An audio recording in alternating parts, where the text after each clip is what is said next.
നിങ്ങൾ മലയാറ്റൂര് വരുമ്പോ അതിനടുത്ത് തോമാശ്ലീഹ പ്രാർത്ഥിച്ചു എന്ന് വിശ്വസിക്കപ്പെടുന്ന തട്ടുപാറ വന്നിട്ടുണ്ടോ? മലയാറ്റൂരിൽ നിന്ന് അങ്കമാലിയിൽ നിന്ന് ഏകദേശം 10 കിലോമീറ്റർ അകലെയുള്ള തട്ടുപാറയിലാണ് ഞങ്ങൾ ഇന്ത്യൻ മല്ലൂസിൽ നിന്ന് വന്നേക്കുന്നത്. AD 150 തിരുവിതാംകൂർ രാജാവ് പട്ടയം കൊടുത്ത സ്ഥലത്ത് പണി കഴിപ്പിച്ച ഒരു പള്ളി ഇവിടെയുണ്ട്. തോമാശ്ലീഹ മലയാറ്റൂരിൽ നിന്ന് മൈലാപ്പൂരിലേക്ക് പോയെന്ന് പറയപ്പെടുന്ന ഒട്ടകപ്പാതയിൽപ്പെട്ടതാണ് ഈ തട്ടുപാറ. തോമാശ്ലീഹ വിശ്രമിച്ച് പ്രാർത്ഥിച്ച ഗുഹയും തോമാശ്ലീഹയുടെ കാൽപാദവും നമുക്കിവിടെ കാണാം. ഇന്നലെ നോമ്പുകാലത്ത് 40-ാം വെള്ളിയാഴ്ച ആയതുകൊണ്ട് ചുറ്റുപാടുള്ള പള്ളികളിൽ നിന്നും കുരിശിന്റെ വഴി പ്രയാണം ഇവിടെ ഉണ്ടായിരുന്നു. ശരിക്കും ഞങ്ങൾക്കതൊരു സിനിമകളിൽ മാത്രം കാണുന്ന ഒരു ഹൈ റേഞ്ച് വൈബ് വന്നു. സൺറൈസും സൺസെറ്റും മലയാറ്റൂരിനൊക്കെ ഈസി ആയിട്ട് ഇവിടെ നിന്ന് ആസ്വദിക്കാം കേട്ടോ. ഈവനിങ് ഒരു 5 മണിക്കെങ്കിലും എത്തണം.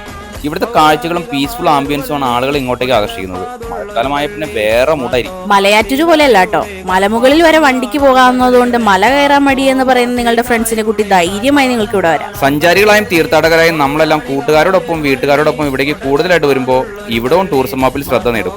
മലയാറ്റൂരിനടുത്ത് പോകാൻ പറ്റുന്ന ഒരു മസ്റ്റ് വിസിറ്റ് പ്ലേസ് ആണ്. വന്നൊന്ന് കണ്ടു നോക്ക്.